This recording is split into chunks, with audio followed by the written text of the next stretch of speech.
The Consolidated Fund. The government's treasury that even the Prime Minister cannot unlock. Just imagine, the country is facing a major crisis. A war-like situation, an economic slowdown, or a sudden disaster. Debates are raging on TV. Why doesn't the government just release money immediately? Social media is angry. They collect so much tax. So where did the money go? And then, a shocking truth comes out. India has a treasury that even the Prime Minister cannot touch without permission. No overnight decision. No single signature. The question arises, what kind of treasury is this? Why is the government constrained even when the money exists? And if these rules did not exist, what would happen to India's democratic system? This is where the story begins. Of India's most misunderstood yet most powerful financial system, the Consolidated Fund of India. This is not just an accounting term. It is the key of democracy that builds a strong wall between power and money. An ordinary citizen hears this name during budget season, but its meaning is deeply connected to everyday life. Tax deducted from your salary, GST paid on petrol, tax charged on your mobile bill, all of it goes into this very treasury. Before understanding the Consolidated Fund, pause for a moment and think. What if all the money coming to the government were under the control of a single person or institution?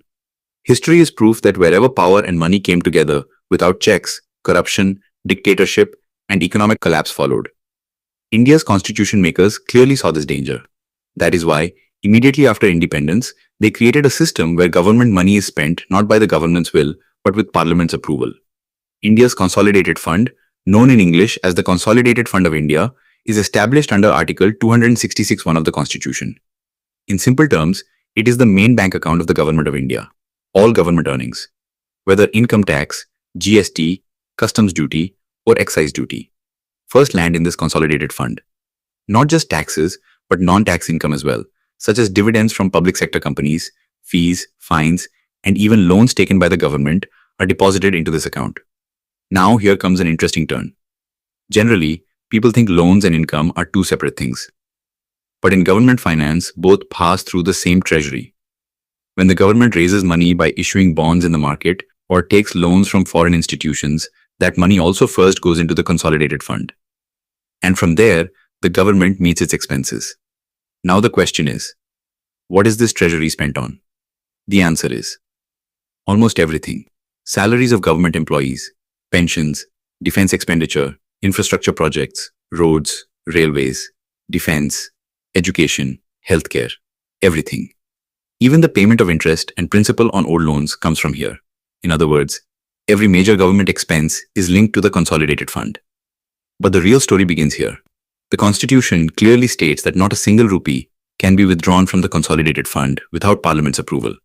This means that whether it is the Prime Minister, the Finance Minister, or the entire cabinet, no one can decide alone to just take out money today. Every expenditure must come before Parliament as a proposal. This is called appropriation. Approval by Parliament.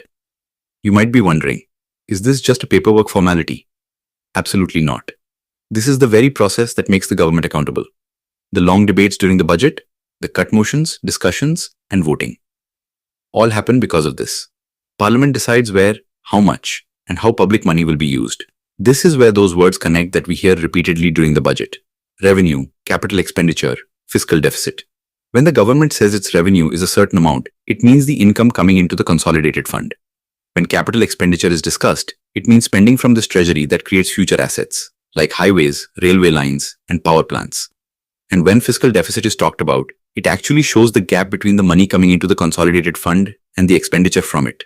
A gap that the government must fill by borrowing. Now just think, what if this requirement of parliamentary approval did not exist?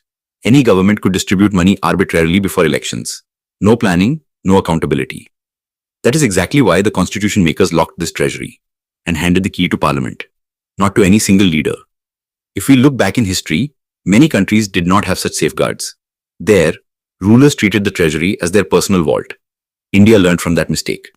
After independence, when the country was poor and resources were limited, the constitution still created these provisions with the future in mind. That is why today India's financial system is counted among the most structured systems in the world. Now another question. If a sudden emergency arises, will the government just sit idle? No. The constitution provides a path for this as well. The process of taking Parliament's approval can be fast-tracked, but it cannot be completely bypassed. This is the real strength of democracy. Speed with control. Many people confuse the consolidated fund with the other two funds, the public account and the contingency fund. But the consolidated fund is the core. The other funds exist, but this is the real treasury of the government. The soul of the budget, the true picture of government policy, is reflected in this fund.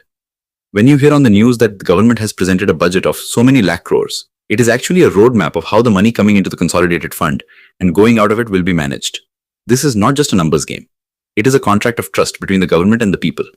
Data and reports show that every year, transactions linked to India's consolidated fund reflect a large portion of the country's GDP.